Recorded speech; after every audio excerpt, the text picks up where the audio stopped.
तो भव्यात्मा हो, घुमटसार जीव का सम्यक तो मार्गणा के अब ऑलमोस्ट अंत में है हम लोग।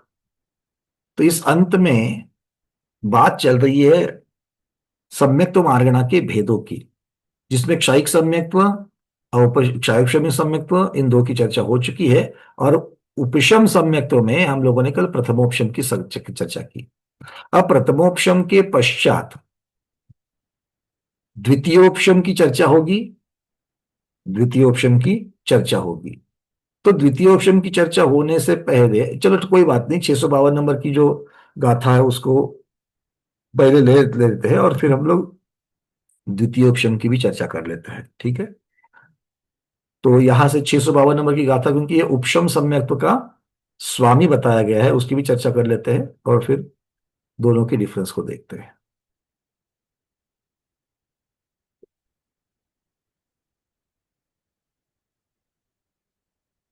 आचार्य भगवान को प्रश्न पूछा गया, भगवान उपशम सम्यक्त्व किसे होता है? तो आचार्य भगवान ने उसकी पात्रता बताई है कि ऐसा ऐसा जीव जो है, उस जीवों को ही उपशम सम्यक्त्व होता है। दिख रही गाथा सबको? गाथा दिख रही है सबको? जिनको दिख रही है वो हाँ कह सकते हैं, ठीक है ना? हाँ,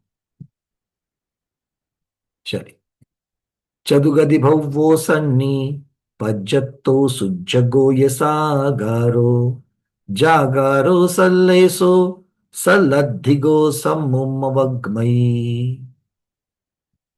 कह रहे हैं उपशम सम्यक्त के योग्य जो जीव है वो चारों गति का होना चाहिए। चारों गति में कोई भी हो सकता है, किसी भी गति का हो, किसी भी गति का हो, मतलब नरक में भी हो सकता है, नरक में भी हो सकता है, ठीक है।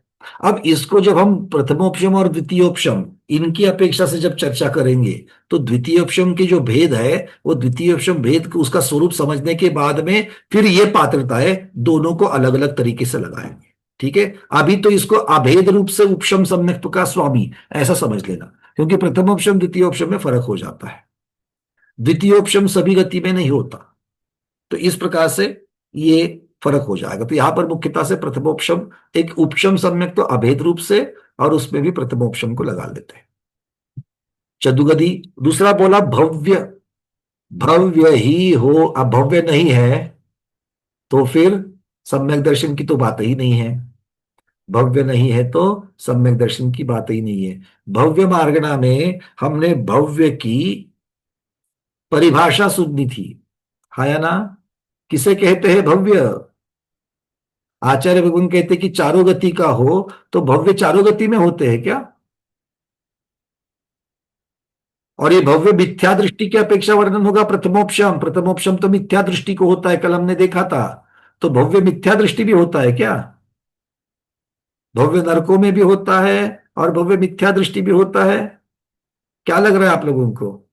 चलो, ज्यादातर लोग हाँ कह रहे हैं, बहुत अच्छी बात है। सुजाता दीदी ना कहने का कोई सवाल नहीं है, समझ लो।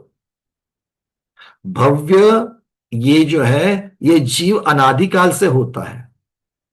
या तो भव्य होता है या तो अभव्य होता है, और ये किसी कर्म की वजह से नहीं होता है, ये बस होता है। ये पारिणामिक भाव है, कर्म निरपेक्ष ऐसा पारिणामिक भाव है भव्यत्व और अभव्यत्व।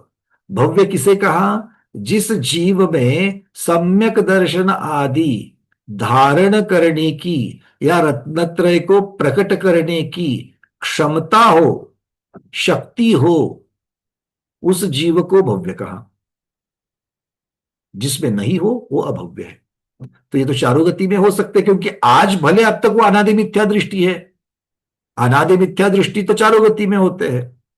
और हो सकता है कि अभी तक उसने सम्यक दर्शन प्रकट नहीं किया हो, किंतु भव्य भाव जो है, वो भव्यता का जो भाव उसके अनादिकाल से चल रहा है। तो भव्य ही हो, उसके बिना उपशम सम्यक तो प्रकट नहीं होगा। तीसरा कहा सन्नी, वो सौदनी ही होना चाहिए। सौदनी मार्गणा भी इसके आगे आएगी, इसके अगली मार्गणा सौदनी मार्गणा है। मतलब मन सहित होना चाहिए। आचार्य भगवान मन सहित जीव के भी लक्षण बताते हैं, जिसके जैसे पुकारने पर आ जाता है। आप लोग पुकारने पर आते हो क्या? सोच समझ करके उदाहरण वो हाँ बोलना। ठीक है ना। माँ बोलती है अपने बच्चों को, अरे 4 बार पुकारा तो एक बार भी तू आया नहीं। तो 4 बार पुकारने पर भी जो ना आवे, वो सौद्य होगा या वो सौद्य होगा? हाँ, वो ये प्रमाद वाली बात नहीं है। सचमुच में सौद्य असौद्य पदे की परिभाषा है, आचार्य भगवान ने इस प्रकार से की है। फिर कहते हैं पज्जतो, पर्याप्तक होना चाहिए, अर्थात ना लब्ध्य पर्याप्तक ना निर्वृत्त पर्याप्तक, ये पूर्ण पर्याप्तक होना चाहिए। अगला वो कहते हैं सुजग्गो। ये सुजग्गो शब्द का जो अर्थ है वो विशुद्ध ऐसा किया गया है। सुजग्गो ये शब्द जो है, इसको लिखा है, क्या लिखा है? सुजग्गो का अर्थ, सुजग्गो मतलब विशुद्धि प्राप्त। अब ये विशुद्धि प्राप्त शब्द जो है, यहां पर भाई करण करेंगे तब जाकर के विशुद्धि होगी, है ना। तो विशुद्धि का अर्थ यहां पर क्या लेना है? प्रधान रूप से शुभलेश। विशुद्धि शब्द का अर्थ महाग्रंथों में क्या किया है? शुभलेशा। अब आपको हो गया, नरकों में तो शुभलेशा होती नहीं। नरकों में शुभलेशा होती है क्या? हम्म। ज्यादा से ज्यादा लाइट टू लाइट अगर कलर भी आ गया तो कहां तक आ जाएगा? कापोतलेशा तक आ जाएगा। तो आचार्य कहते हैं कि ये वर्णन चार में से तीन, चार में से तीन गति की अपेक्षा प्रधान वर्णन है। नारक के लिए यथा योग्य लेशा। यथा योग्य लेशा मतलब क्या है? सातवें नरक के नारकी को भी अपने 33 सागर की आयु में बहुत बार, बहुत बार बोल रहा हूं, एक बार दो बार नहीं, बहुत बार प्रथमोपशम सम्यक तो हो सकता है। तो सातवें नरक के नारकी की लेशा कौन सी होगी? तो काली कलुटी ही होगी, और कौन सी होगी? है ना। तो इसीलिए वहां पर यथायोग्य शब्द लगा देना। अब बात ये आती है कि भाई नरक में तो ठीक है, यथायोग्य लगा दिया, तिर्यंच में भी शुभ लेशा होती है क्या? तिर्यंच में भी शुभ लेशा होती है? तिर्यंच में तो ज्यादा से ज्यादा 5 गुणस्थान माने गए हैं। तो क्या शुभ लेशा होगी? होती है। क्यों सुरेश जी, क्या लग रहा है? और ये तो अनादि मिथ्या दृष्टि की बात कर रहे हैं।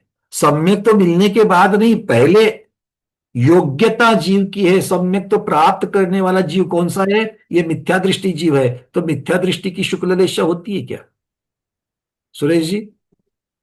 परीक्षा होती है। नहीं, शुक्ल लेशा की बात कर रहे हैं महाराज जी, बोलते शुक्ल लेशा चाहिए, उसके बिना होगा ही नहीं। अब मिथ्या दृष्टि को ही होना है उपशम प्रथमोपशम, और उसको शुक्ल लेशा कहां से लाएंगे?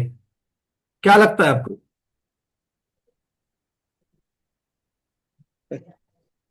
है ना, ये मतलब बड़ा सवाल कर दिया है इन्होंने, ऐसा सुरेश जी को लग रहा है। रेखा दीदी, क्या लगता है आपको? हाँ वंदना भैया, हम्म। मिथ्या मिथ्या दृष्टि को तो होती है, तो पहले गुणस्थान में तो 6 लेशा होती है, इसीलिए। बहुत सुंदर, बहुत सुंदर। क्योंकि लेशा, लेशा ये प्रकरण किसका है? चारित्र मोहनीय कर्म का है, दर्शन मोहनीय का नहीं है। फिर से बता दूं, लेशा में कौन कौन आता है? लेशा में कौन कौन आता है? हाँ ये बताओ, लेशा में किस किस चीज का अंतर्भाव होता है पूर्णिमा दीदी? लेसिया में कषाय और योग दोनों आएंगे। बहुत सुंदर। कषाय से ये अनुरंजित कषाय दोष और भी कवर। योग जो है, ये कषाय और योग कहने की वजह से कषाय का अपेक्षा कौन आ गया? चारित्र मोहनी कर्म। तो लीक्षा किससे संबंधित है? चारित्र मोहनी कर्म से। दर्शन मोहनी कर्म का कोई संबंध है क्या? नहीं है। इसीलिए तो मिथ्या दृष्टि के भी छह लेशा होती है, और सम्यक दृष्टि की भी छह लेशा होती है, चतुर्थ गुण स्थानवर्ती की। तो इसीलिए लेशा और सम्यक, तो इनका संबंध कभी भी नहीं मानना। भाई समझने के लिए, याद रखने के लिए हिंट दे रहे हैं। समझ में आ रही है ना बातें? हाँ, अब आगे क्या कह रहे हैं, चलो। ये शुद्ध कह रहे हैं। सुरेश जी अपना माइक बंद कीजिए। अब कह रहे हैं विशुद्ध हो गया, विशुद्ध के बाद कह रहे हैं सागारो। सागारो का अर्थ होता है जागृत, निद्रा से रहित। कौन सी निद्रा से रहित? तीन बड़ी निद्रा से रहित होना चाहिए। स्त्यान ग्रद्धि, प्रचला प्रचला और निद्रा निद्रा, ये तीन निद्राएं जो है इनसे रहित जीव होना चाहिए। ये प्रधान वर्णन सूक्ष्मता में जागृत रहना चाहिए, मतलब नींद में नहीं होगा बोल रहा है। फिर आगे कह रहे हैं, नहीं ये जागारो हो गया, सागारो। सुज्जयो, सुज्जगो के बाद में सागारो शब्द था, जागारो बाद में है। जागारो का हम लोगों ने देखा। सागारो शब्द का अर्थ क्या होता है? वो साकार होना चाहिए, साकार उपयोगी होना चाहिए। साकार उपयोगी का अर्थ क्या होता है? व्यक्त ज्ञानोपयोगी, अर्थात वो जीव ज्ञान में उसका उपयोग लगना चाहिए, ज्ञान के साथ में उसका उपयोग लगना चाहिए। बात समझ में आ रही है ना? हाँ, तभी तो जाकर के, क्योंकि चिंतन के बिना ज्ञानोपयोग का भाव होता है, चिंतन में होता है, और बिना चिंतन के विशुद्धि होगी क्या? आराम से पत्ते खेलते बैठे, ताश खेलते बैठ रहे, ताश खेल रहा है, विशुद्धि हो रही है क्या ताश खेलते वक्त? नहीं। हाँ, तो ये ऐसा क्यों कहा है? ये सारे फैक्टर्स उपशम की तरफ लेकर के जाने वाले हैं, इस चीज को समझ लो। और भले अंत, एक बात समझ लेना कि उपशम सम्यक्त को कम नहीं आंकना, ये होता अंतर मुहूर्त के लिए है, किंतु इसकी विशुद्धि क्षणिक सम्यक दृष्टि की इतनी है, ये निर्मल है। होता अंतर मुहूर्त के लिए है, किंतु ये निर्मल है। आगे क्या कह दिया? सल्लद्धिगो, ये भी शब्द आ गया विशुद्ध के साथ में। विशुद्ध अर्थात मंद कषाई भी ले सकते हैं, और वापस यहां पर भी सल्लद्धिगो शब्द, और मतलब गोवंशा जीवकांड में विशुद्ध के साथ में वहां पर उन्होंने और सलब्धि ये शब्द भी ले लिया। षटखंडागम हो, धवलाजी हो, या इन सब जगह लब्धिसार हो, यहां पर मुख्यता से विशुद्ध शब्द से सलब्धि उसमें आ गई है, उसमें अंतर्भूत है, यहां पर अलग से बता दिया। अब सलग्गी मतलब तिर्यंच मनुष्य और दोनों के लिए शुभ लेशा, और देवनारकी के लिए यथायोग्य लेशा। देव और नारकी का उदाहरण तो हमने देखा। अब देवों में भी जिस प्रकार की लेशा होती है, भवनत्र में भी जिस प्रकार की लेशा होती है, तो अपनी अपनी यथायोग्य लेशा लगा देना। तो देव और नारकी के लिए यथायोग्य लेशा, तिर्यंच और मनुष्य के लिए शुभ लेशा। और अंत में कह दिया सम्मुवगमयी, मतलब सम्यक्त को प्राप्त करता है। इसके साथ साथ में एक शब्द और लग जाता है, करण। सल्लद्धिगो का अर्थ यह भी है कि करण लब्धि से युक्त होना चाहिए।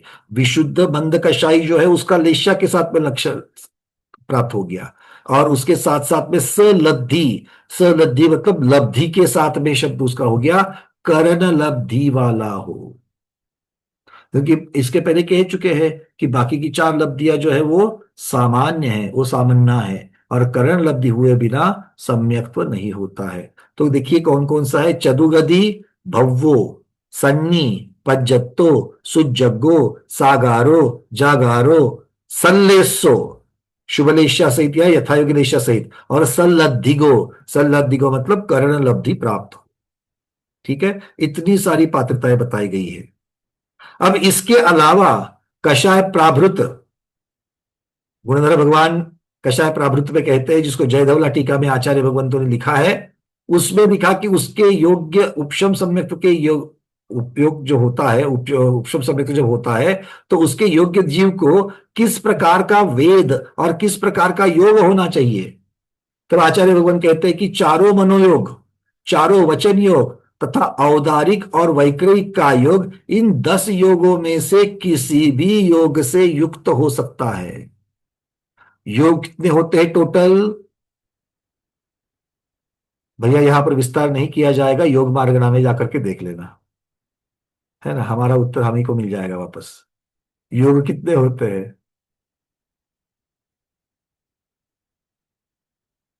एक मिनट, हल्का बढ़ जाता दीदी। वंदना भैया जी 15 होते हैं योग। तो अब ये 10 हटा दिए गए, तो 10 हटा पर नीचे 5 कौन से बचे हैं? एक मिनट, ये नाम आ रहा है ना, देखो, चारों मनोयोग हो गए, चारों वचन योग हो गए, मतलब अभी मनोयोग वचन योग में से कुछ नहीं बचा है। 7 काय योग जो होते हैं, 7 काय योग में से इन्होंने 2 ही लिए हैं, तो 5 बच गए। औदारिक, उन 5 हाँ, लोगों को नहीं होगा, तो 5 कौन से बचे? औदारिक मिश्र योग, वैक्रियक मिश्र योग, और वैक्रियक योग, और वो वो देखो, लाइन से जाएंगे तो हड़बड़ाहट नहीं होगी। इन्होंने हाँ, 4। 4 गति लिए है, पर्याप्तक कहे हैं। 4 गति में पर्याप्तक 2 ही योग होते हैं। मनुष्य तिर्यंश पर्याप्तक के औदारिक योग होता है, देवनारकी के पर्याप्तक में वैक्रयिक योग होता है। मतलब ये 2 योग के साथ में उपशम शब्द तो हो सकता है। अब बचेंगे कौन से? मिश्र, इन दोनों के मिश्र, इन दोनों के मिश्र बच जाएंगे। सबसे पहले वो कौन से है? औदारिक मिश्र मिश्र, वैक्रयिक और मिश्र। वैक्रियक मिश्र, हाँ। उसके बाद में आहारक योग, जो आहारक, आहारक दृक जो है वो छठे दोनों गुणस्थान में नहीं होते हैं। एक मिनट रुक जाइए, छठ, क्योंकि रिकॉर्डिंग जब सुनते हैं तब क्लियर नहीं होता, दोनों में से एक ही बोलेंगे। तो आहारक और आहारक मिश्र ये 2 भी नहीं होंगे, हाँ, और क्योंकि कार्माणी, और एक कार्बान योग। तो ये 7 योग में से सिर्फ 2 योग होंगे और 5 नहीं होंगे। इसलिए आचार्य भगवान कहते हैं कि 15 में से 10 योग जब होते हैं, 10 में से कोई भी योग हो तो उस योग के साथ में उपशम सम्यक्त्व हो सकता है। अच्छा, वेद की बात चले तो आचार्य कहते हैं, अब वेद की चर्चा मतलब यहां पर क्या है? भाव वेद की चर्चा है। कौन से वेद की चर्चा है? भाव वेद की चर्चा। इसीलिए वो कहते हैं कि तिर्यंचनी मनुष्यनी जो है वो भी इस प्रकार से उपशम सम्यक्त को प्राप्त कर सकते हैं। तो भाव वेद की अपेक्षा से यहां पर कह दिया है कि तीनों वेद वाले जो है वो तीनों वेद वाले कर सकते हैं। पुरुष भी, स्त्री भी, नपुंसक भी, ये सभी उपशम सम्यक्त को प्राप्त हो सकते हैं। ये प्रथमोपशम की अपेक्षा से वर्णन यहां पर कह दिया है। भाई क्लियर है ये 652 नंबर की गाथा? चलिए, आचार्य भगवान के दर्शन हो रहे हैं। ज्ञान योगी आचार्य भगवान श्री विद्यानंद जी महामुनिराज की जय। नमोस्तु नमोस्तु नमोस्तु आचार्य। हाँ, आचार्य जी आप अनम्यूट कर सकते हो, क्योंकि यहां से हमने को होस्टिंग दी है। पंकज जी, निद्रा की अवस्था में सम्यक दर्शन कैसे होता है? क्योंकि निद्रा में सुस्तता रहती है। इसीलिए वहां पर देखो, ज्ञानोपयोग जो है निद्रा में भी ज्ञानोपयोग लग सकता है। ज्ञानोपयोग में वहां पर कह दिया, और मुख्यता से आचार्य भगवंतों ने विशेषार्थ में 3 प्रकार की महानिद्रा, प्रमुखता से उन्होंने 3 प्रकार की महानिद्रा जो है वो उन्होंने कह दिया है। अब प्रथमोपशम जो है वो कोई ध्यान की अवस्था नहीं है, वो तो सिर्फ श्रद्धान वाली अवस्था है। तो जैसे हम निद्रा में रहते हुए अगर मान लीजिए कि कोई भक्ति से आहार भी दे रहा है, तो श्रद्धान तो वहां पर व्यक्त हो ही रहा है। बहुत बार हम लोग चैत्यालयों की वंदना भी करते हैं, एक दूसरे के साथ में चर्चा भी करते हैं धर्म की। तो इस प्रकार की चीजें निद्रा में पाई जाती है। तो आचार्य भगवंतों ने सिर्फ उसके साथ में ज्ञानोपयोग जो है वो साकार ज्ञानोपयोग जो है वो जोड़ दिया है, उसके साथ में शुभलेश्या जोड़ दी है, और कर्ण लब्धि वाली विशुद्धि। अगर ये सारी चीजें जिसके साथ में हो सकती है वो सारी चीजें आ जाएगी। और विशेषता रूप में उन्होंने 3 प्रकार की महानिद्रा जो है, महानिद्रा का निषेध कर दिया हो जी, और आपने अभी कहा त्रियंच को भी सम्यक दर्शन हो सकता है, तो भी हो सकता है। तो त्रियंच को 7 तत्वों का श्रद्धान, 7 तत्वों का ज्ञान किस रूप में होता है? वो अपनी बुद्धि के अनुसार ही, देखिए छद्मस्त की अपेक्षा से अगर हम देखेंगे तो किसी को भी, फिर वो मनुष्य ही क्यों ना हो, और वो चतुर्थ काल का भी मनुष्य क्यों ना हो, या फिर इस प्रकार से भी हम लोग देख सकते हैं कि अगर वो कई अच्छे क्षेत्र पर भी क्यों ना हो, किंतु सारी की सारी चीजें उसको ज्ञान की अपेक्षा से प्राप्त हो ये जरूरी नहीं है। तो उसका ज्ञान का क्षयोपशम जितना है, उतने ज्ञान के क्षयोपशम के दायरे में उसको जितना भी मालूम है उसके ऊपर और उसके साथ साथ में वो आज्ञा सम्यक, क्योंकि ये सारा होने के लिए देशनालब्धि जो है वो देशनालब्धि भी बहुत महत्वपूर्ण है। तो ये देशनालब्धि जब होती है तो देशनालब्धि में तो देशना तो मिल नहीं रही है, और देशना का जब उन्होंने आचार्य भगवंतों ने जब विस्तार किया है तो देशना में मुख्यतः से सिर्फ कोई भी उपदेश नहीं कहा है, तो 6 द्रव्य, पंचास्तिका और 9 पदार्थ, इनका उपदेश ग्रहण करने की शक्ति, इस अपेक्षा से देशना लब्धि का उन्होंने विस्तार किया है। तो देशना लब्धि का स्वरूप इस चीज का उपदेश और उसको ग्रहण करने की शक्ति इस अपेक्षा से किया है, जो चारों गति में बताई है। और सौदनी जीव है वो अपनी अपनी मर्यादा में उसको ग्रहण कर सकता है, क्योंकि अगर ऐसा नहीं होगा तो सम्यक दृष्टि तिर्यंश जो भगवान के 12 कोटे में से एक कोटे में जाकर के भगवान की दिव्य ध्वनि का पान करते हैं, तो ये परिस्थिति बन ही नहीं जाएगी। उनकी सम्यक दृष्टि हुए बिना कोई भी तिर्यंश वहां पर नहीं जा पाएगा 12वें अंदर वाली 8वीं सभा में। और कोई भी अनादि मिथ्या दृष्टि जो जीव है वो बिना प्रथमोपशम के आगे नहीं जा सकता है। मतलब प्रथमोपशम जब हो रहा है तो ऐसा जीव सम्यक दृष्टि बन गया आगे जाकर के, तो फिर वो क्षायक्षमिक के साथ में, क्षयिक के साथ में, किसी के साथ में भी जाकर के वहां पर बैठ सकता है। पर तिर्यंशों में भी अपनी अपनी बुद्धि के अनुसार चीजों को, द्रव्यों को ग्रहण करने की शक्यता होती। देखो एक बार इसका भी एक सुंदर उदाहरण, अगर हम महावीर भगवान का जो जीव 10 भव पूर्व का जो है, अब वो भी देखिए उसने अपनी मर्यादा में 2 मुनिराजों के उपदेश के ऊपर उसने व्रतों को, अनुव्रतों को तक धारण कर लिया। और शेर जैसा मांसाहारी जीव वो भी उसने एक देश वहां पर जो है वो संयम की अवस्था के जैसा, मतलब मैं प्राणी की हिंसा नहीं करूंगा, संकल्पी हिंसा नहीं करूंगा, संकल्पी हिंसा का त्याग करूंगा। तो जब तक उसका संकल्पी हिंसा के बारे में जब तक उसकी भावना नहीं बनती है तब तक वो कैसे त्याग कर पाएगा उसको। अगर उसने आज्ञा सम्यक से भी अगर लिया है तो श्रद्धांत तो हो ही गया है। तो अपनी अपनी बुद्धि के दायरे में रह करके, क्योंकि सारे ही छद्मस्त है, फिर वो तिर्यंश हो या फिर मनुष्य हो, अपने अपने दायरे में हो, उनको उपशम हो जाएगा। पंकज जी, आप पढ़ने में यह आता है कि नरकों में भी सम्यक होता है, तीसरे नरक तक स्वर का देश जाकर के संबोधित करते हैं। तो मान लीजिए तीसरे नरक तक स्वर के देव जाते हैं। अब तीसरे नरक की उत्कृष्ट आयु 7 सागर की है, क्योंकि पहले की 1 सागर, फिर 3 सागर, 7 सागर। अब कोई स्वर का देव वहां जाकर के संबोधित किया तो वहां पर 7 सागर काल तक ये उनकी दिव्य देशना उनके स्मरण में कैसी रहती है। क्योंकि 7 सागर माने थोड़ा नहीं है, क्योंकि 1 सागर माने 10 कोटा कोटि आधा पल्ले बराबर 1 सागर, 10 कोटा कोटि आधा पल्ले बराबर 1 सागर। वहां पर 7 सागर तक वहां नरक में रहने वाला नारकी इतने संकलेश परिणाम और मारपीट, ये सारी विषम परिस्थिति में वो अपने तत्व और उपदेश का स्मरण कैसे रखता है और ज्ञानोपयोग में उन उपदेश को कैसे ला सकता है। बहुत सुंदर बोलते। देखिए पहले से तीसरे नरक तक की अगर आपने पूरे नरक की बात करेंगे अगर हम लोग, तो पूरे नरकों में पहले से तीसरे नरक तक वेदना अनुभव, जाति स्मरण और धर्म श्रवण, ये तीनों भी कारण सम्यक दर्शन के निमित्त बताए गए हैं।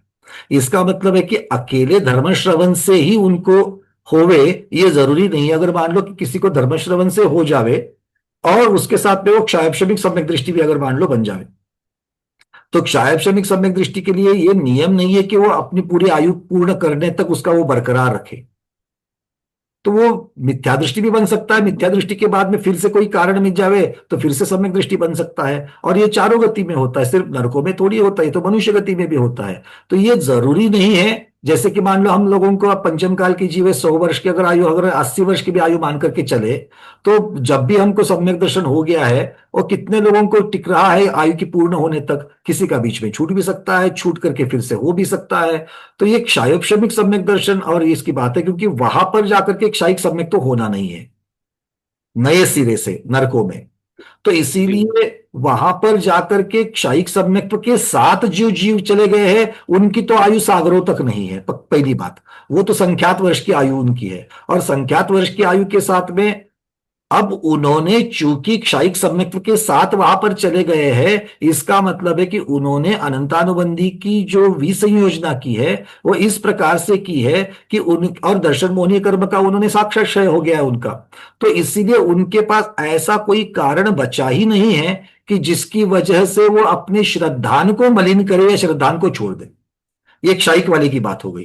क्षय क्षमिक वाले के लिए तो ये नियम है नहीं कि वो बरकरार रहे, वो छूट भी सकता है, फिर से हो भी सकता है। और तीसरी चीज, नरकों में पहले से तीसरे नरक तक ये अकेला धर्म श्रवण एक ही कारण नहीं है, इसके साथ साथ में अलग भी कारण दिए गए, जैसे जाति स्मरण भी है और उसके साथ साथ में वेदना का अनुभव भी है। अब क्योंकि अगर हम लोग तीसरे नरक के आगे अगर लोगों को देखेंगे, नरकी जीवों को देखेंगे, चौथे से सातवें नरक तक, तो वहां तक तो वेदना अनुभव और जाति स्मरण ही है। तो वेदना के अनुभव के साथ में जाति स्मरण भी हो सकता है और उससे भी उसको सम्यक दर्शन हो सकता है। तो इसीलिए आपका जो प्रश्न है, ये इतने समय तक वो कैसे बरकरार रहेगा, इसकी जरूरत नहीं है, रह भी सकता है, छूट भी सकता है। और इसको क्षयिक सम्यक्त्व, क्षयक्षमिक सम्यक्त्व, इनकी अपेक्षा से इसको हम लोग देख सकते हैं, क्योंकि ये मैंने निमित्त है। अंततः ये होगी, जो प्रक्रिया होगी वो तो कर्म के साथ ही होगी। मतलब आपका श्रद्धा, क्योंकि एक बार मान लो प्रथमोपशम भी किसी को वहां पर हो जावे, तो प्रथमोपशम के बाद में हो सकता है वो जीव चार जगह पर जा सकता है। एक तो वो मिथ्यात्व में चला जावे, मिथ्यात्व प्रकृति का उदय आ जाएगा। तो अगर अनंतानुबंधी का उदय आ जाएगा तो सासाधन हो करके वो मिथ्यात्व में चला जाएगा। सम्यक मिथ्यात्व का उदय आ जाएगा तो तीसरे गुण स्थान में जाएगा, और फिर उसके बाद चौथे या पहले में फिर से आ सकता है। और सम्यक्त प्रकृति का उदय है तो वो क्षय क्षमिक बन जाएगा। अब ये सम्यक्त प्रकृति का उदय जब तक है तब तक क्षय क्षमिक बना रहेगा। उसके बाद मतलब ये पहले से जिस प्रकार के कर्म बांधे हैं उनका सत्व कितना है, वो स्थिति कितनी है, उसके साथ साथ में उनका अनुभाग कितना तीव्र है, और अब जो एक बार सम्यक तो हो गया था उसका ये जीव किस प्रकार से अपने चिंतन में, वेदना के साथ साथ में चिंतन में उसका उपयोग करता है, ये बहुत सारी चीजों के ऊपर इस चीज का उत्तर निर्भर है। जी ठीक, नाना जीव अपेक्षा वे अलग अलग परिस्थितियां बिल्कुल होती है। बिल्कुल, नाना जीव अपेक्षा लेना। तो ये सबको समझ में आ रही है, कितनी सुंदर चर्चा देखो आचार्य भगवान यहाँ पर उठा रहे हैं। ठीक है, इस तरीके से चिंतन आप लोगों का जा सकता है। चलिए प्रभु जी, आप कुछ पूछ रहे हैं, उसके बाद मैं द्वितीय ऑप्शन की तरफ आ जाऊंगा। नहीं है, ठीक है, कोई बात नहीं। तो इस प्रकार से आचार्य भगवान यहाँ पर ये चीजें जय धवला की अपेक्षा से और घुमटसार की अपेक्षा से कही। अब थोड़ा सा हम लोग द्वितीयोपशम जो सम्यक्त्व है उसकी भी चर्चा कर लेते हैं। तो क्या है द्वितीयोपशम? तो हमने चर्चा में शुरुआत में देखा था कि जो मिथ्या दृष्टि को उपशम सम्यक्त्व होवे वो है प्रथमोपशम, और क्षयोपशमिक सम्यक दृष्टि को निर्मल ऐसा उपशम सम्यक्त्व होवे वो है द्वितीयोपशम। ठीक है। अब अभी जो हम लोगों ने पात्रताएं देखी थी, उन पात्रताओं की जगह पर एक एक चीज को लगा करके देखते हैं। तो सबसे पहले तो कह रहे कि चारों गति का होवे। जब आचार्य महाराज कह रहे हैं कि उपशम सम्यक दृष्टि जो है वो चारों गति का हो सकता है, तो वो प्रथमोपशम की अपेक्षा से वर्णन है, द्वितीयोपशम की अपेक्षा से नियम से वो जीव मनुष्य गति का ही चाहिए द्वितीयोपशम होने के लिए। अब दूसरी बात उन्होंने भव्य, सौज्ञी, पर्याप्तक, विशुद्ध, निद्रा से रहित, साकार ज्ञानोपयोगी, ये जो इतनी सारी बातें कही है, ये सारी बातें प्रथमोपशम को भी लागू होती है, द्वितीयोपशम को भी लागू होती है। किंतु लेश्या की बात अब जब कहेंगे, लेश्या की बात कहेंगे, तो जो यथायोग्य लेश्या देवनार्की के लिए कही थी प्रथमोपशम में, वो द्वितीयोपशम में लागू नहीं होगी, क्योंकि देवनार्कियों में तो द्वितीयोपशम होता नहीं है, तिर्यंश में भी नहीं होता, तो होता है तो मनुष्य में। और मनुष्य में मुख्यतः से द्वितीयोपशम की जो चर्चा है वो मुनिराज की अपेक्षा से चर्चा है, क्योंकि जब तक आप उपशम श्रेणी चढ़ने का, उपशम श्रेणी चढ़, क्योंकि द्वितीयोपशम जो है वो मुख्यतः से उसकी कार्य रूप क्या होने वाला है, तो चारित्र मोहनीय कर्म का उपशम। द्वितीयोपशम की निर्मिति किस कारण से हो रही है, कौन से कार्य के लिए हो रही है, तो वो चारित्र मोहनीय कर्म का उपशम करने के लिए, जो कि उपशम श्रेणी में 8वें, 9वें, 10वें और 11वें गुणस्थान में होने जा रहा है। तो इसीलिए उन चीजों को उसके अपेक्षा से देखना पड़ेगा। ठीक है, क्लियर है। तो इसीलिए वो जो है फिर वहां पर करण लब्धि वाली भी बात नहीं होगी, क्योंकि यहां पर द्वितीयोपशम जो कौन कर रहा है, मुख्यतः से क्षयक्षमिक सम्यक दृष्टि कर रहा है। और करण की बात कहां पर होगी, करण की बात जो है वो द्वितीयोपशम सम्यक्त्व की अपेक्षा ना होकर के द्वितीयोपशम सम्यक्त्व का जो कार्य है चारित्र रूप, उस 7वें गुणस्थान के अंत में 8वां 9वां 10वां गुणस्थान यहां पर वो पाया जाएगा। ठीक है, तो इसको फर्क देख लेना। और इसके लिए हम लोगों ने एक चार्ट गुणस्थान प्ररूपना में बनाया था, उसको मैं यहां से आप लोगों को दिखा रहा हूं। पहले पुराने वाले को निकाल लेते हैं।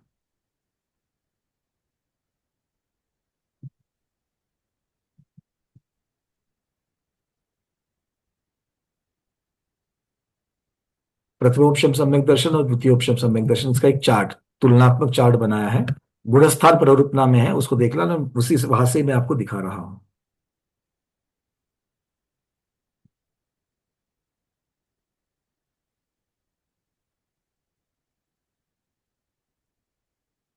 दिख रहा है सबको?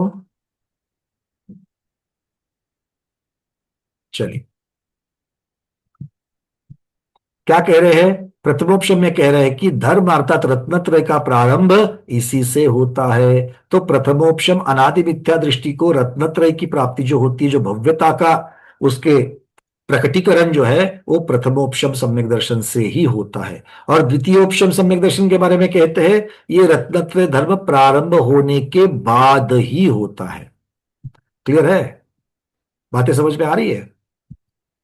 आगे कहते हैं प्रथमोपशम चारों गतियों के जीवों को होता है और द्वितीयोपशम मुख्यता से सप्तम गुणस्थानवर्ती अप्रमत्त मुनिराज अथवा 4 से 7 गुणस्थानवर्ती वेदक सम्यक दृष्टि कर्म भूमिया मनुष्य अर्थात मुनिराज को होता है।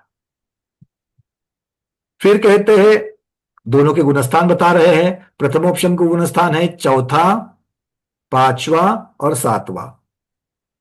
ठीक है, छठे में 7वें से ही आ जाते हैं, किंतु आ सकते हैं छठे में भी आ सकते हैं उसके साथ में, तो चौथे से 7वां।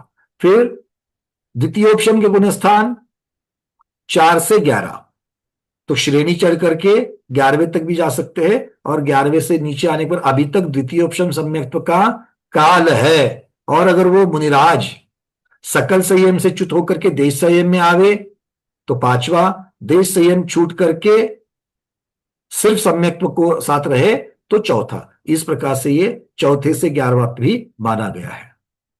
अब प्रथमोपशम सम्यक दर्शन जब होता है तो किसी भी गति की अपर्याप्तक अवस्था में नहीं रहता। मतलब प्रथमोपशम हो जावे तो प्रथमोपशम में सबसे पहले तो मरण होता ही नहीं है। प्रथमोपशम का काल जो है उसमें मरण नहीं होता। आप लोग बोलोगे अच्छा हो गया, मेरी आयु खत्म होने वाली हो तो अंतर्मुहूर्त की मेरे को एक्सटेंशन मिल जाएगा, है ना। नौकरी में एक्सटेंशन मिलता है ना, रिटायरमेंट के बाद में भी कंसल्टेंट करके 1 दूसरे वर्ष का, तो आप बोलोगे अच्छा हो गया। क्यों? मेरी आयु तो आज खत्म होने वाली थी और वहीं पर मेरे प्रथमोपशम हो जाएगा तो मुझे और प्रथमोपशम अंतर मुहूर्त तक चलता है और प्रथमोपशम में मरण नहीं होता तो मुझे अंतर मुहूर्त का एक्सटेंशन मिलेगा। ऐसा नहीं होता। अगर आपके पास प्रथमोपशम के योग्य आयु ही बची नहीं है तो प्रथमोपशम नहीं होगा, आप उसमें जाओगे ही नहीं। ठीक है ना। जैन सिद्धांत में आयु का ऐसा मोल है कि उसके ऊपर किसी का भी, आयु के ऊपर किसी का भी हक नहीं चलता, ना उसके ऊपर किसी का कोई फोर्स चलता है। ठीक है। हाँ, एक है मनुष्य और तिर्यंश, ये 2 ही है जिनकी अकाल मृत्यु हो सकती है, किंतु अकाल मृत्यु होते हुए भी वो अपने जो उसके नियम बने हुए हैं उदीर्णा होकर के अंतर मुहूर्त में, उदीर्णा मतलब जो है बचे हुए सब निषेक जो है अंतर मुहूर्त में निकल जाएंगे। इस अपेक्षा से तो वो जो सारे हैं उस अपने नियम के अनुसार ही चलेगा। चले, तो इस प्रकार से प्रथमोपशम में मरण नहीं, तो प्रथमोपशम किसी अगली गति के अपर्याप्तक अवस्था में विग्रह गति में भी पाया नहीं जाएगा। ठीक है। अब द्वितीयोपशम के बारे में क्या है, आचार्य भगवान कहते हैं कि द्वितीयोपशम के साथ में जीव अगर 11वें गुणस्थान तक चला है या 11वें गुणस्थान से नीचे उतर रहे हैं, 11वें गुणस्थान के नीचे उतर रहे हैं और उस द्वितीयोपशम की अवस्था में ही आयु पूर्ण हो जावे, तो जीव वहां से सीधे विग्रह गति में चौथे गुणस्थान में चलेगा, किंतु चौथे गुणस्थान में उस जीव के पास द्वितीयोपशम सम्यक तो रहेगा।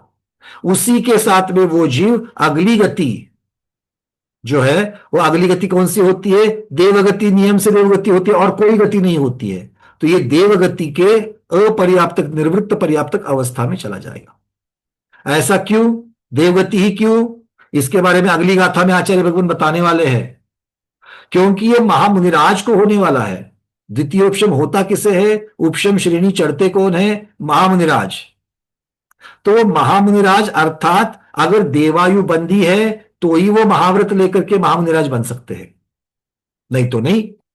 या तो फिर कोई भी आयु उनकी नहीं बंदी है, ऐसे अबद्धायुष्क द्वितीयोपशम ऐसे मुनिराज द्वितीयोपशम कर सकते हैं, और वो द्वितीयोपशम करने के मरण के पूर्व अंतर्मुहूर्त नियम से अपनी आयु बांधेंगे, और मुनि अवस्था में आयु बांधेंगे तो उस गुणस्थानों में बांधेंगे तो छठे गुणस्थान के अंत में, छठे गुणस्थान में उसकी प्रस्थापना है आयु के कर्म की, क्योंकि उस वहां पर भी अपकर्ष काल, मतलब एक समय की बात नहीं है। तो ये अपकर्ष काल जब तक चलता है, अंतर्मुहूर्त मान लीजिए, तो अंतर्मुहूर्त की प्रक्रिया चलती है। उसमें भी अगर गुणस्थान में छठे से सातवें में अगर महाराज जी चले गए तो इस प्रकार से, इस अपेक्षा से छठे सातवें गुणस्थान में आयु बंधती है। तो इस अपेक्षा से जब देखा जाएगा तो बंधेगी तो देव की आयु बंधेगी। भाई सबको समझ में आ रही कि नहीं बातें आ रही है? मैं कंटिन्यूसली बोल रहा हूं तो जितना आपका उपयोग लगेगा उतना ही समझ में आएगा, ठीक है? क्योंकि द्वितीयोपशम होता मुनि महाराज को है, और मुनि महाराज देवायु बंदी है तो ही कोई महाव्रतों को ले सकता है। यहां पर द्रव्यलिंग की चर्चा ही नहीं है, भावलिंग की चर्चा है। तो इसीलिए वो भावलिंगी मुनिराज कोई भी दूसरी आयु, मनुष्य की आयु हो, तिर्यंश की आयु हो, नरक की आयु हो, इनको खोटी आयु कहा है। कल भी मैंने बताया था, खोटी आयु बंदी है तो महाव्रत तो दूर, अनुव्रत भी लेने के भाव नहीं होते हैं, तो जीव व्रती बनेगा ही नहीं। ये व्रती बन चुके हैं, इसका अर्थ इनके या तो देवायु बंदी है या फिर बंधेगी तो देवायु ही बंधेगी। इसीलिए अपर्याप्तक अवस्था में द्वितीयोपशम के साथ में देव आयु की देवगति में ही जा सकते हैं। ये बात क्लियर हो गई सबको? हाँ, मैं जो बोल रहा हूं उसकी पुष्टि, उसका ऑथेंटिकेशन अगली गाथा में स्वयं सिद्धांत चक्रवर्ती महाराज करेंगे, ठीक है? चलिए आगे बढ़ते हैं। प्रथमोपशम सम्यक्त्व का स्वामी मिथ्या दृष्टि है, अनादि वे है, साधि भी हो सकता है। और द्वितीयोपशम सम्यक दर्शन का स्वामी कौन है? तो क्षयपशमिक सम्यक दृष्टि इसे प्राप्त करता है। बिना क्षयपशमिक सम्यक्त्व के द्वितीयोपशम नहीं प्राप्त होता। प्रथमोपशम सम्यक्त्व में मरण नहीं होता, द्वितीयोपशम में मरण हो सकता है। होवे ही, ये जरूरी नहीं है, किंतु मरण हो सकता है। प्रथमोपशम सम्यक दर्शन अर्धपुद्गल, क्योंकि ऐसा जीव सम्यक दृष्टि बन जावे अनादि मिथ्या दृष्टि से, तो उसका कितना काल रहेगा? ज्यादा से ज्यादा अर्धपुद्गल परावर्तन काल संसार में रहेगा। तो वो अर्धपुद्गल परावर्तन काल में ये असंख्यात बार प्रथमोपशम किसी जीव को हो सकता है। ध्यान से सुनना, किसी भी जीव को प्रथमोपशम असंख्यात बार हो सकता है। क्यों? क्योंकि एक बार प्रथमोपशम सम्यक दर्शन होने के पश्चात फिर से प्रथमोपशम सम्यक दर्शन होने के लिए असंख्यात वर्ष तक इंतजार करना पड़ता है। और यह असंख्यात कौन सा है? पल्य के असंख्यातवें भाग प्रमाण असंख्यात, बहुत बड़ा होता है, ठीक है? हाँ महाराज जी, एक मिनट बस एक प्रश्न का उत्तर दे दो। किरण गोदा दीदी लिखती है कि व्रती हो जाए और कषाय बहुत होगी तो भी क्या देवगति ही होगी? हाँ, एक बात को समझ लेना, हम चर्चा कर रहे द्वितीयोपशम की। मुनि अवस्था में कषाय होती कि नहीं होती, है स्वतंत्र विषय है। अब हम चर्चा कर रहे हैं द्वितीयोपशम की। तो उपशम सम्यक्त्व के साथ में आप श्रेणी आरोहण कर रहे हैं, तो श्रेणी आरोहण कर रहे हैं तो उसके गुणस्थान 8वां 9वां 10वां 11वां, मतलब वहां पर देखिए 11वें गुणस्थान में तो वो वीतरागी बन रहे हैं। राग द्वेष की चर्चा ही नहीं है 11वें गुणस्थान में। और अगर 10वें 9वें 8वें की बात करो तो भी वो वीतरागता के नजदीक वाली बातें हैं। तो इसीलिए बहुत मंद, बहुत, क्योंकि विशुद्धि शब्द जो लगाया गया था वो राग द्वेष की मंदता की अपेक्षा से कहा गया है, इसीलिए यहां पर किसी भी प्रकार के कषाय की तीव्रता की चर्चा ही नहीं है। हाँ, छठे गुणस्थान में जब मुनिराज भावलिंगी मुनिराज है तो छठे गुणस्थान में ही सिर्फ उनकी तीव्र कषाय हो सकती है, वो भी संज्वलन कषाय, अर्थात वो अंतर मुहूर्त में उससे संभल जाएंगे, उस अंतर मुहूर्त में उसको शांत करेंगे ही करेंगे। तो यही भावलिंगी का जो है वो लक्षण है। और सातवें गुणस्थान आदि में तो ये गुणस्थान बिना कषाय की बंधता के होते ही नहीं है किरण दीदी। ठीक है, तो इस प्रकार से इसको समझना। आचार्य रघुन आप कुछ कह रहे हैं? पंकज जी, मैं ये पूछ रहा था कि प्रथमाक्षम सम्यक दर्शन असंख्यात बार होता है, फिर उसको उसको प्रथमाक्षम क्यों कहा गया? हाँ, यहां पर प्रथम शब्द का अर्थ पहली बार होता है ऐसा नहीं है। अगर अनादि मिथ्या दृष्टि को जो होता है वो प्रथमोपशम है, किंतु उपशम सम्यक्त्व के दो भाग किए गए हैं। एक पहला भाग मतलब अनुक्रमांक 1, अनुक्रमांक 2, इस प्रकार से प्रथमोपशम और द्वितीयोपशम ऐसे हम भाग कर सकते हैं। दोनों का स्वरूप अलग अलग है। ये जी। पहली बार होता है इसीलिए उसको प्रथमोपशम कहते हैं, ऐसा इसका अर्थ नहीं है कि ऐसा करेंगे तो फिर असंख्यात बार होने के और उसको प्रथमोपशम कहने में बाधा आ जाएगी। किंतु ऐसा बात नहीं है। उपशम सम्यक्त के दो भेद है, प्रथम भेद प्रथमोपशम, दूसरा भेद द्वितीयोपशम, इस प्रकार से किया है। तो प्रथम अपशम समय, ये द्वितीय अपशम समय तो एक भाव में 2 बार होता है, संसार भाव में 4 बार होता है। बिल्कुल। ऐसा प्रथम अपशम सम्यक्त्व का भी एक भाव में अनेकों बार हो सकता है क्या? देखो, एक भाव में होने की चर्चा ही नहीं है, क्योंकि पल्ले के असंख्यातवें भाग प्रमाण, मतलब चर्चा कैसी देखनी पड़ेगी आपको, हो भी सकता है देखो इस प्रकार से, पल्ले के असंख्यातवें भाग प्रमाण, जब तक समय मतलब उसका अंतर अनुयोग द्वार की अपेक्षा से देखेंगे तो अभी जिस जीव का होगा तो अंतर मुहूर्त के लिए, उसके पश्चात जब होगा तो वो पल्ले के असंख्यात विभाग प्रमाण मतलब असंख्यात वर्ष जाने के बाद, तो जिनकी आयु पल्ले के असंख्यात विभाग प्रमाण से ज्यादा है ऐसे जीवों को एक भाव में एक से ज्यादा बार हो सकता है।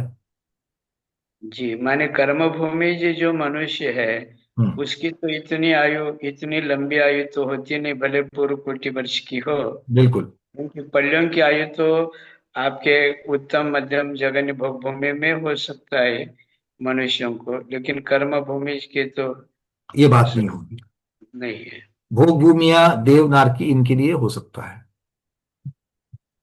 जी। अब जैसे कि ये अर्धपुद्गल परावर्तन काल में असंख्यात बार हो सकता है, द्वितीयोपशम सम्यक्त के बारे में बहुत विशेष नियम है कि एक भव में होवे तो दो ही बार हो सकता है, एक भव में होवे तो दो ही बार हो सकता है, और लगातार होने के लिए बीच में कम से कम अंतर मुहूर्त तो जाना ही चाहिए। मतलब एक बार द्वितीयोपशम हुआ, द्वितीयोपशम का काल खत्म हो गया तो जीव नियम से क्षयोपशमिक सम्यक दृष्टि बन जाता है, और फिर अंतर मुहूर्त के बाद में वो द्वितीयोपशम प्राप्त कर सकता है। ऐसा एक भव में ज्यादा से ज्यादा दो बार हो सकता है, और मोक्ष जाने तक का जितना संसार है टोटल 4 बार ही हो सकता है, टोटल 4 बार ही हो सकता है। आदिनाथ भगवान का जब हम चरित्र पढ़ते हैं, उनके पूर्व भव पढ़ते हैं, तब हमें देखा जाता है कि आदिनाथ भगवान महामुनिराज की अवस्था में उन्होंने एक ही भव में 2 बार उपशम श्रेणी आरोहण की है, और वो द्वितीय उपशम के साथ में ही की है। बात समझ में आ रही है सबको? तो ये उदाहरण है आगम में, आदिनाथ भगवान के जीव ने एक ही भाव में अंतर मुहूर्त छोड़ करके फिर से मतलब इस प्रकार से ये 2 बार, तो एक भाव में 2 बार उन्होंने किया है, इस प्रकार की चर्चा आगम में देखने को मिलती है। अब इसके आगे कहते हैं, अंतर भी बता दिया, द्वितीयोपशम सम्यक दर्शन अंतर मुहूर्त के बाद फिर से हो सकता है, प्रथमोपशम के लिए असंख्यात वर्ष बीच में जाने चाहिए। अब दोनों जगह पर दोनों का काल कितना है? अंतर मुहूर्त है। प्रथमोपशम का काल भी अंतर मुहूर्त है, द्वितीयोपशम का भी अंतर मुहूर्त है, किंतु तुलनात्मक देखा जाए तो प्रथमोपशम का अंतर मुहूर्त छोटा है, द्वितीयोपशम का अंतर मुहूर्त थोड़ा बड़ा है। ठीक है, कितना बड़ा है? आचार्य भगवान कहते हैं संख्यात गुना बड़ा है। कितना बड़ा है? संख्यात गुना। कौन बड़ा है? द्वितीयोपशम का अंतर मुहूर्त संख्यात गुना बड़ा है। मतलब उदाहरण के लिए अगर मैं ले लूं कि प्रथमोपशम अगर किसी को 3 मिनट हो रहा है तो द्वितीयोपशम 6 मिनट भी हो सकता है, 8 मिनट भी हो सकता है, 10 मिनट भी हो सकता है। ये संख्यात गुना कहते हैं इसको। ठीक है, चलिए अब चर्चा आती है विशुद्धि की। विशुद्धि की अपेक्षा से किसकी विशुद्धि ज्यादा है? किसकी विशुद्धि ज्यादा है? आचार्य कहते हैं द्वितीयोपशम की विशुद्धि अनंत गुना अधिक है। द्वितीयोपशम की विशुद्धि प्रथमोपशम से अनंत गुना अधिक है। क्यों? क्योंकि प्रथमोपशम में सिर्फ और सिर्फ दर्शन मोहिनी कर्म की 7 प्रकृतियां या 6 प्रकृतियां या फिर 5 प्रकृतियां, इनका ही उपशम हो रहा है। ऐसा क्यों कहा? 7 प्रकृतियां, 6 प्रकृतियां या 5 प्रकृतियां? क्योंकि अनादि मिथ्या दृष्टि का अगर आपने कल वर्णन देखा है तो उसके पास में सिर्फ मिथ्यात्व एक ही प्रकृति है। और अनंतानुबंधी चतुष्क मतलब वो पहली बार जब करेगा प्रथमोपशम तब वो 5 प्रकृति को ही उपशमा रहा है। ठीक है ना? और जब पहली बार करेगा उसके बाद में मिथ्यात्व के साथ में सम्यक मिथ्यात्व और सम्यक्त प्रकृति ये भी हो जाती है। अब ये होने के बाद में मान लो वो जीव प्रथमोपशम के बाद फिर से मिथ्यात्व में चला गया और मिथ्यात्व में ही रचपच रहा है। बहुत काल तक, सागरों तक वो मिथ्यात्व में रचपच रहा है। जैसे वहां से ये तो संगी पंचेंद्रिय था इसलिए प्रथमोपशम हुआ था, किंतु आगे उसके परिणाम इस प्रकार से हो गए कि उसने स्थावर की आयु बांध ली और स्थावर में चला गया। और स्थावर में जाने के बाद में तो उत्थान जल्दी नहीं होता है, सागरों की आयु तक वहां पर पड़ा रहा।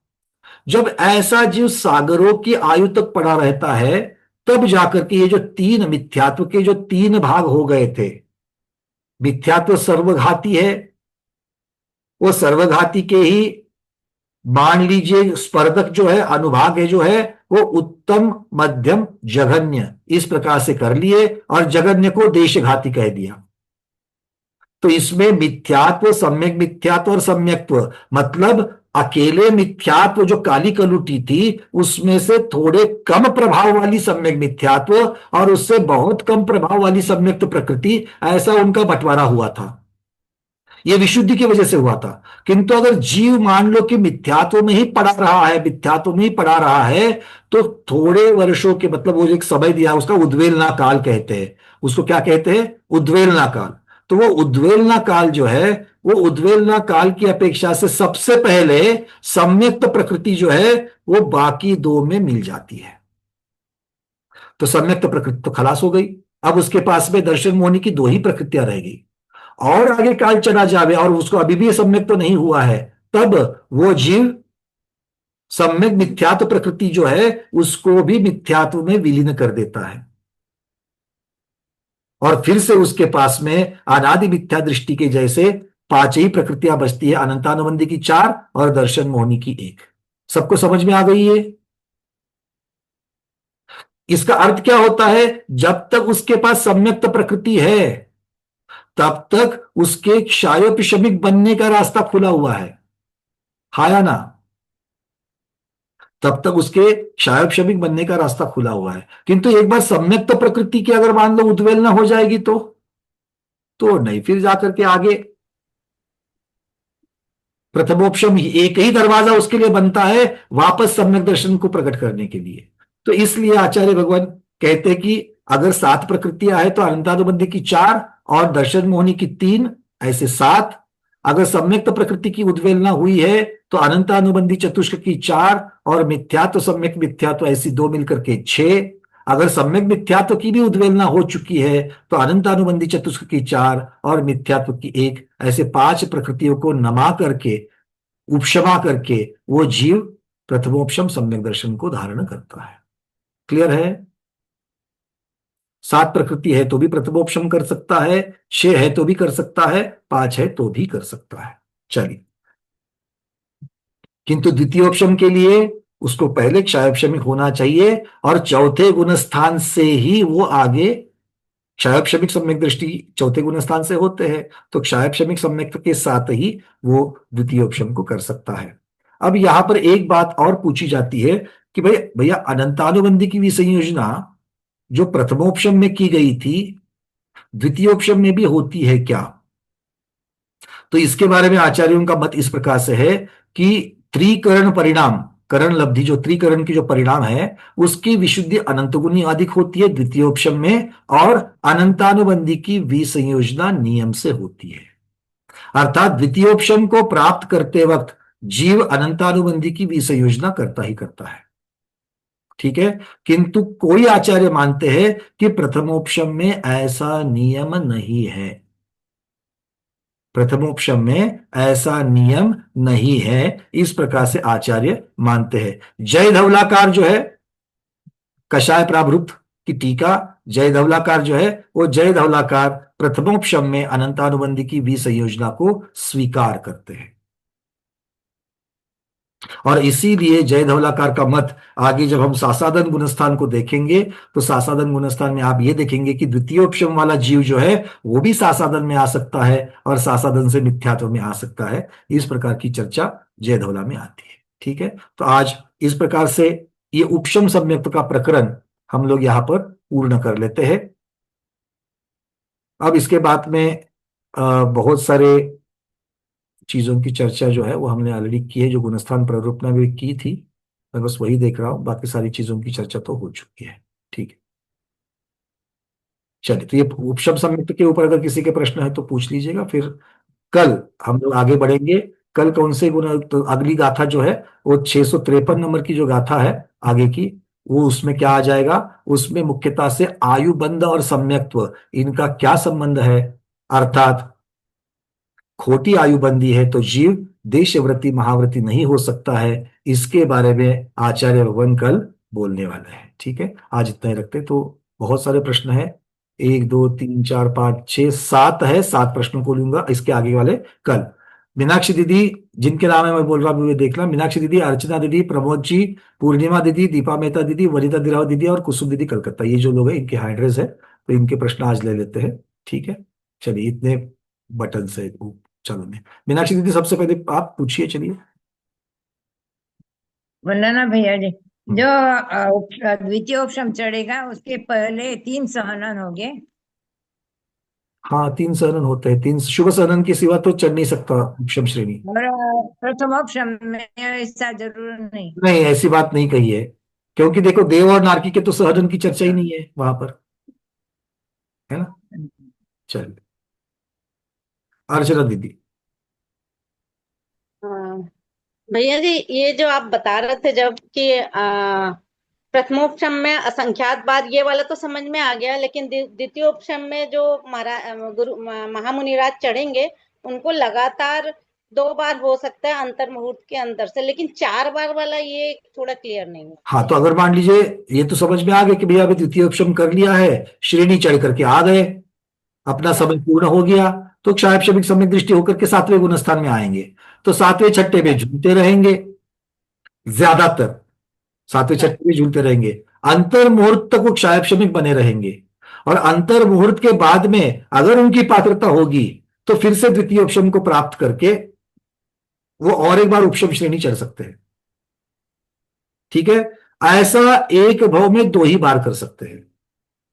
हाँ, ये क्लियर हुआ, 4 भाला अब बताया। ये कम से कम अंतर मुहूर्त कहा था, जरूरी नहीं कि लगातार अंतर मुहूर्त के बाद में ही करे, हो सकता है कि कुछ वर्षों के बाद भी द्वितीय उपशम को प्राप्त कर सकते, किंतु एक भाव में 2 ही बार बताया। अब एक भाव में 2 बार हुआ या 1 बार हुआ है, ये काउंट हो जाएगा। इसके आगे वाला भाव तो उनका नियम से देवगति का है, तो देवगति में तो कोई द्वितीय उपशम होने वाला नहीं है। अगर मान लो उसके अगला भाव जो है वो मनुष्य में आएंगे, तो इसके आगे मनुष्य देव मनुष्य देव मनुष्य देव ऐसा होकर के अगर वो मुक्त होने वाले हैं, और यहां से आगे मान लो उनके एक 8 भव रह गए हैं, तो उस 8 भव में अगर वो फिर से मुनिराज बनकर के द्वितीयोपशम करने का अगर प्रयास करे, तो मोक्ष जाने तक कुल मिलाकर के 4 बार ही द्वितीयोपशम होता है, उसमें से 1 या 2 बार तो उनका ऑलरेडी हो चुका है। अब किसी भी भव में फिर से 1 या 2 बार होकर सकता है, किंतु कुल मिलाकर के 4 बार हो जाएगा, तो उसके बाद में वो कभी भी द्वितीयोपशम नहीं कर पाते हैं, सीधा क्षपक श्रेणी ही आरोहण करते हैं। अच्छा, मतलब 4 बार होने के बाद यदि दोबारा द्वितीय ऑप्शन में, मतलब वो बरकरार ही रह गए, ऐसा? देखो, बरकरार मतलब वो तो अब सम्यक दर्शन हो चुका है, तो वो क्या है, भव्य जीव है, मतलब कभी ना कभी तो मोक्ष जाएगा, और मोक्ष जाएगा तो श्रेणी आरोहण करेंगे ही करेंगे।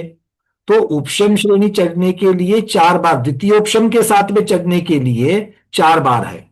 उसके बाद में वो क्षयिक सम्यक्त को पा करके अगर मान लो उपशम श्रेणी चढ़ रहे हैं, वो बात अलग है, किंतु द्वितीयोपशम के साथ में अब कोई श्रेणी नहीं आरोहण करेंगे। कुल मिलाकर के सम्यक दर्शन होने से लेकर के अनादिकाल से लेकर के मोक्ष जाने तक 4 बार ही, क्वांटिटी की अपेक्षा 4 बार ही ये द्वितीयोपशम हो सकता है। और इस 4 बार में यदि श्रेणी नहीं चढ़े तो फिर अगली बार में मोक्ष जाने के लिए क्या होगा? देखो 4 बार तो होगा तो श्रेणी चढ़ेंगे ही चढ़ेंगे, क्यों नहीं चढ़ेंगे, क्योंकि श्रेणी चढ़ने के लिए तो द्वितीयोपशम हो रहा है ना। अच्छा, भाई शादी का हॉल ले रहे हैं क्योंकि शादी करानी है, नहीं ऐसे ही भैया जी, ट्रायल करने के लिए कैसे कोई करेगा क्या? लोगों को इनवाइट किया है, पत्रिकाएं छापी है, हमारे यहाँ पर शादी है करके बता दिया और शादी नहीं करेंगे, हमने ट्रायल किया था, ऐसा कोई नहीं करेगा, है ना। तो एक उदाहरण को छोड़ दीजिए, मनोरंजन का भाग छोड़ दीजिए, जोक छोड़ दीजिए, मैं कह रहा हूं कि द्वितीयोपशम का कार्य ही चारित्र मोहनी कर्म की उपशमना है, ठीक है ना। तो इसका अर्थ ये लगा करके ही लेना, द्वितीयोपशम मतलब उपशम श्रेणी, ये दोनों चीजें लगा करके लेना। और छपक में चढ़ गए तो फिर इसकी जरूरत ही नहीं है ना। क्षपक के लिए इसके साथ में तो क्षपक नहीं चढ़ सकते हैं, क्षयिक सम्यक्त के साथ ही चढ़ना पड़ेगा। हाँ, ठीक है। जी। अब क्षयिक सम्यक्त के साथ में दोनों श्रेणियां चढ़ सकते हैं, उपशम भी चढ़ सकते हैं और क्षपक भी चढ़ सकते हैं, उसकी उनकी लेकिन श्रेणी में तो मोक्ष नहीं है ना भैया। तो मोक्ष नहीं है तो कोई बात नहीं है, बस क्षयिक सम्यक्त के साथ में उस जीव की विशुद्धि, क्योंकि देखो महाराज जी ये सोच करके नहीं बैठते हैं, वो तो अपने ध्यान में लीन है और विशुद्धि हो चुकी है। अब विशुद्धि होने के बाद में 8वें 9वें 10वें गुण स्थान में तो ऊपर चढ़ेंगे, तो क्या कर्मों का क्षय करते हुए चढ़ेंगे, क्या कर्मों का उपशम करते हुए चढ़ेंगे? तो उपशम करना है तो कम से कम द्वितीयोपशम सम्यक तो होना चाहिए, क्षय करना है नियम से क्षयिक सम्यक तो चाहिए, किंतु क्षयिक सम्यक के साथ में कर्म की उपशम न करने का भी उसमें पात्रता होती है। इसीलिए अगर कोई जो क्षयिक सम्यक दृष्टि है किंतु मान लो उसके पास वज्र वृषभ नारा सहनन नहीं है, या फिर मान लीजिए कि उसके अगली आयु बंध चुकी है, ये सब चीजें हैं, तो वो फिर शपथ श्रेणी नहीं आरोहण करेंगे। वो उसके लिए वो अपनी ध्यान अवस्था को थोड़ी छोड़ेंगे, मुनि महाराज तो अपनी ध्यान अवस्था में चढ़ेंगे किंतु उपशम श्रेणी चढ़ेंगे इन परिस्थितियों में। ठीक है जी। प्रभु जी। तो मेरे 3 क्वेश्चन है। पहला तो उद्वेदना जब होती है तो पहला कौन सा सम्यक दर्शन, मतलब मिथ्या सम्यक मिथ्या प्रकृति जाती है या पहले सम्यक तो मतलब क्रम तो यही है, पहले सम्यक तो फिर सम्यक मिथ्यात्व। इसका मतलब अच्छा, दूसरी बात 7 प्रकृति वाला जिसके बाद वो प्रथम सब करेगा नहीं करेगा? 7 के साथ में तो उपशम होता ही है, प्रथमोपशम होता ही है।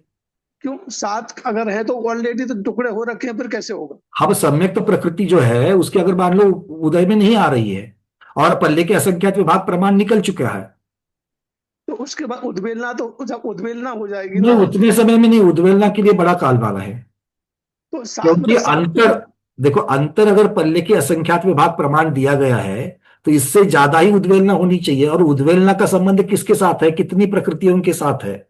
और अगर मान लो क्षयोपशमिक बनने की अपेक्षा से अगर आप उद्वेलना की चर्चा करो तो फिर वो आ जाती है प्रथमोपशम के साथ में नहीं। प्रथमोपशम तो 5 के साथ भी हो सकता है, 6 के साथ और 7 के साथ भी हो सकता है। उद्वेलना होने की वजह से उनका क्षयोपशमिक सम्यक दृष्टि बनने का मार्ग बंद हो जाता है। तो उसका मतलब आप कह रहे हैं कि साथ में अगर वो सम्यक मिथ्यात या दोनों उदय में रहेंगे तो वो उसके बाद वो करेगा। हाँ कर सकता है, 6 प्रकृति का भी आचार्य भगवान ने बताया, बिल्कुल बताया है। तीसरा यह है कि उपशम श्रेणी कितनी बार चढ़ सकते हैं? उपशम श्रेणी कितनी बार चढ़ सकते हैं? ये तो अर्थ ही हो गया ना, उपशम श्रेणी तो द्वितीय उपशम के साथ में 4 बार चढ़ सकते हैं। इन जनरल क्षयिक के साथ में ऐसा कोई उन्होंने वर्णन नहीं किया है कि कितनी बार। हाँ हो सकता है लब्धिसार आदि ग्रंथों में इसके लिए कई नियम आया तो देखना पड़ेगा। अच्छा, अगर उन्होंने कहीं दिया है तो ठीक।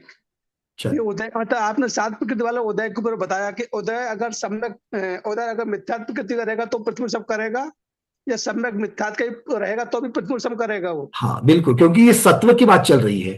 क्योंकि पहले करेगा तो हमेशा पहले गुणस्थान से ही करेगा, मिथ्यात्व गुणस्थान से ही प्रथमोपशम करेगा। फिर वो शादी है तभी तो उसके पास 6 या 7 प्रकृतियां हो सकती है, या फिर 5 भी हो सकती है।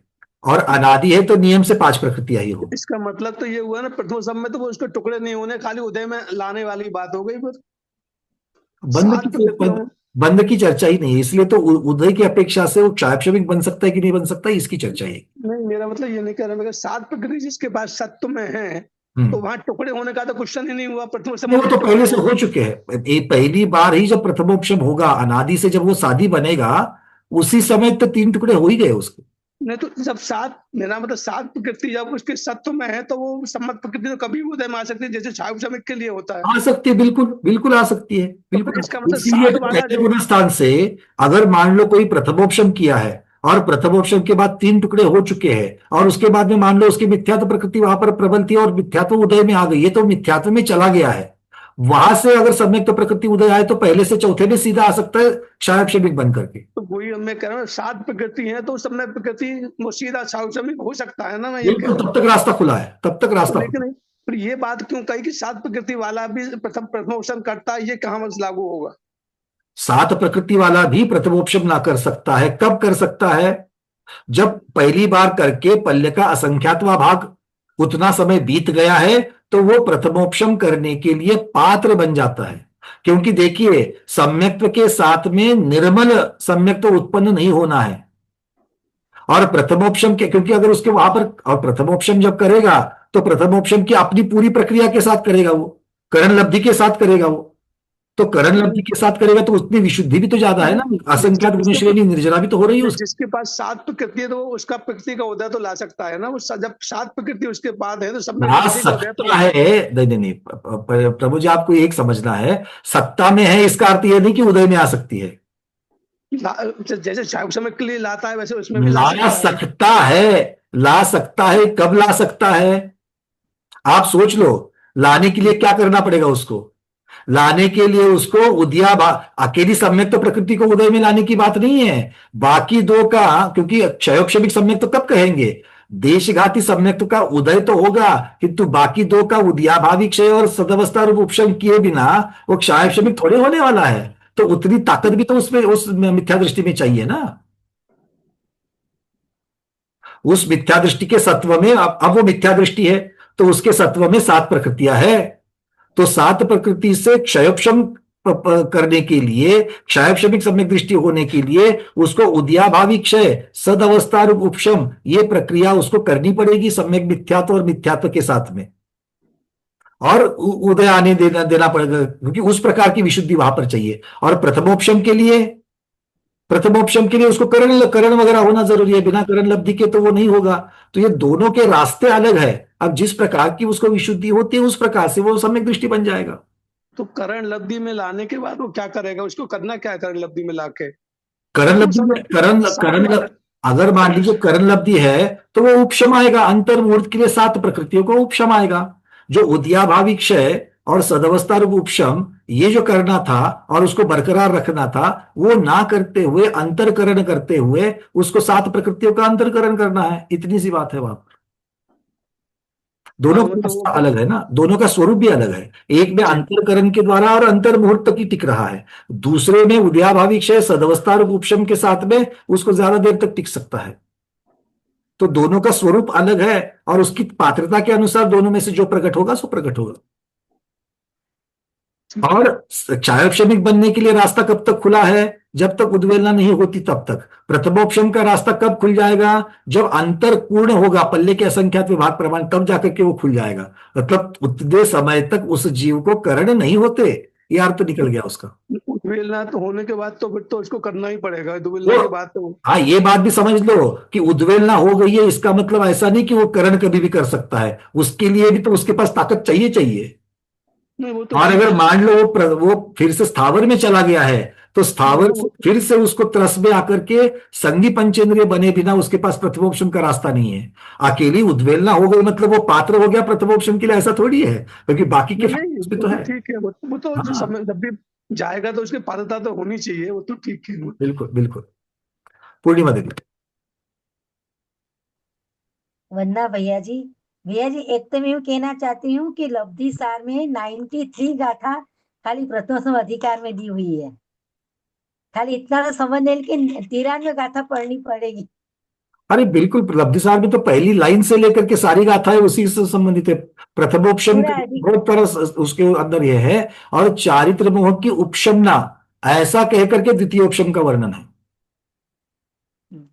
हाँ, और दूसरा ये कह रही थी कि जैसे आपने संसार अवस्था में 4 बार द्वितीय उपसम होता है, वो तो दीदी ने पूछ लिया, वो तो समझ में आया, लेकिन उसका कोई उदाहरण हो तो कि मेरे जीवनी सामने अभी तो नहीं है, एक दो में 2 का उदाहरण है मेरे पास, किंतु चारों की है ऐसा उदाहरण तो मेरे पास नहीं है।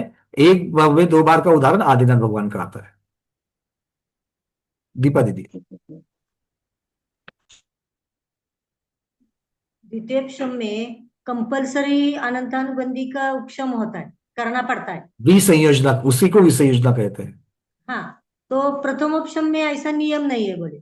ऐसा आचार्य उनका कहना है। जय धौलाकार कहते हैं कि अनंतानुबंधी की जो विसंयोजना है, वो विसंयोजना की जरूरत नहीं है, ऐसा कह रहे हैं।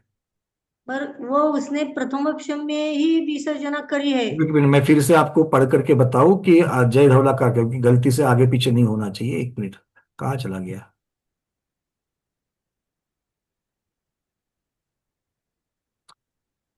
क्योंकि मैं कुछ भी बोल करके जय धौलाकार के मुंह में थोड़ी डाल दूंगा उसको। जय धौलाकार प्रथमोपशम में अनंतानुबंधी की विसंयोजना स्वीकार करते हैं, बाकी के आचार्य नहीं स्वीकार करते, मतलब धौला आदि ग्रंथ में नहीं है।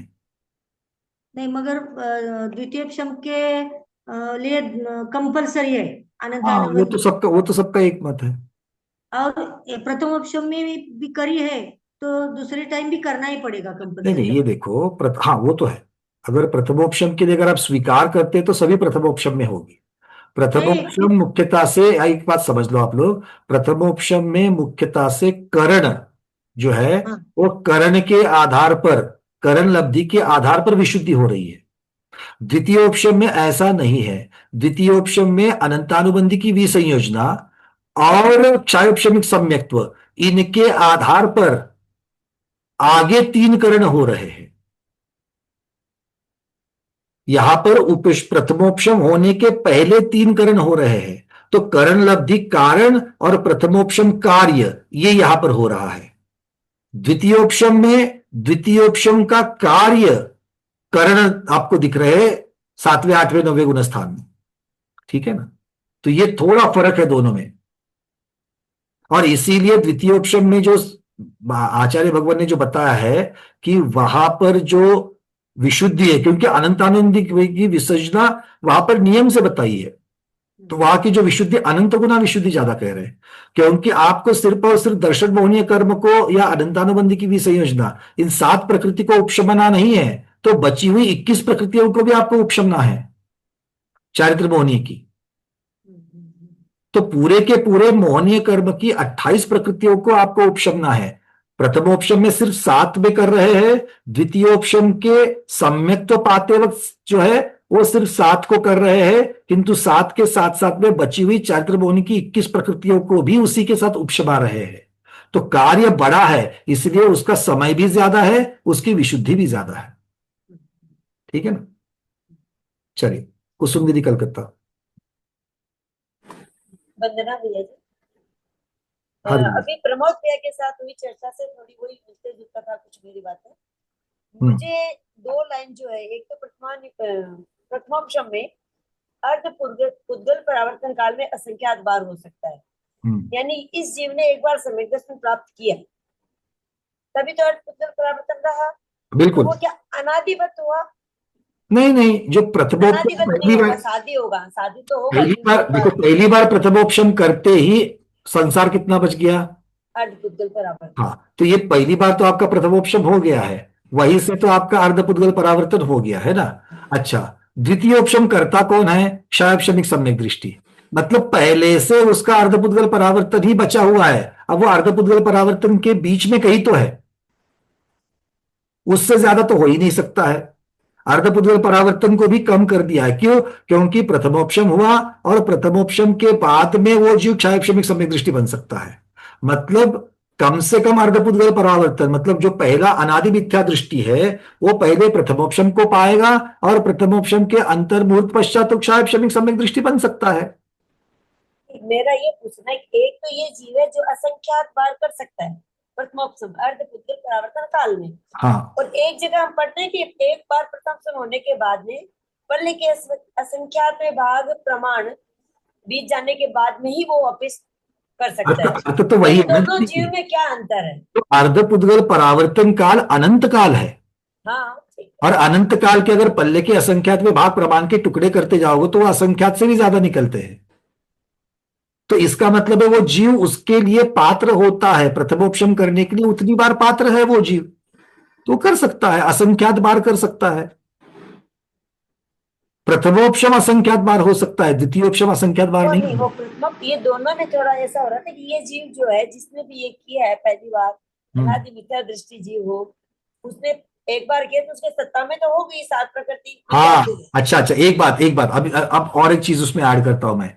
प्रथमोपशम के बाद भी ये जरूरी नहीं कि वो त्रस ही बना रहे, वो भाव तो त्रस में निकाल दिया। अगर मान लो प्रथमोपशम हो गया, वो टिकने वाला है अंतर्मूर्त, अंतर्मूर्त के बाद में वो फिर से मिथ्यात्व में चला गया और वही रचपच गया, और रचपच करके उसने बांध ली अब स्थावर की आयु, तिर्यंज गति की।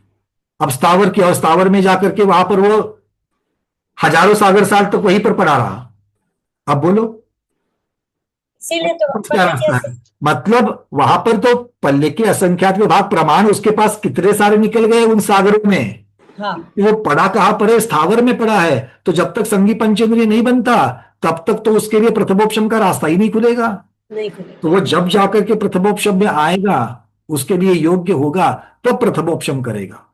और इसीलिए उस, अब किंतु एक बार तो उसका हुआ था, मतलब भव्य है, मतलब उसका संसार ज्यादा से ज्यादा अर्धपुद्गल परावर्तन अनंत काल का है।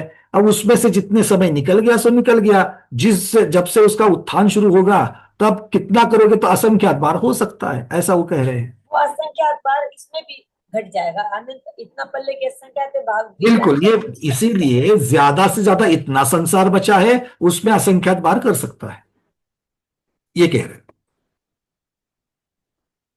अभी तक नहीं हुआ। और त्रिकरण जो आप बोल रहे हैं ना कि जैसे करण लब्धि की अपेक्षा कि तीनों अध्याय करण अपूर्ण गुणानुवृत्ति नहीं, त्रिकरण का अर्थ करण लब्धि भी ले सकते हैं, और अलग अलग होने वाले जो गुणस्थान में होने वाले उसको भी त्रिकरण ही, वही है। ठीक है, ठीक। चलिए, तो आज के स्वाध्याय में इतना ही। आज के स्वाध्याय में जो उपशम सम्यक्त्व का स्वाध्याय हम लोगों ने किया है उसमें मुख्यतः से निर्मलता की अपेक्षा से देखे, उसके सदनिर्दोष होने की अपेक्षा से देखे, और भावना यही भावे कि हम जल्द से जल्द इस संसार को पार करें। इसी भावना के साथ में आज का स्वाध्याय गुरुओं के श्री चरणों में बारंबार नमोस्तु वंदनामि इच्छाकार करते हुए यहीं पर समापन करते हैं। जैनम जयतु शासनम, जैनम जयतु शासनम, जैनम जयतु शासनम।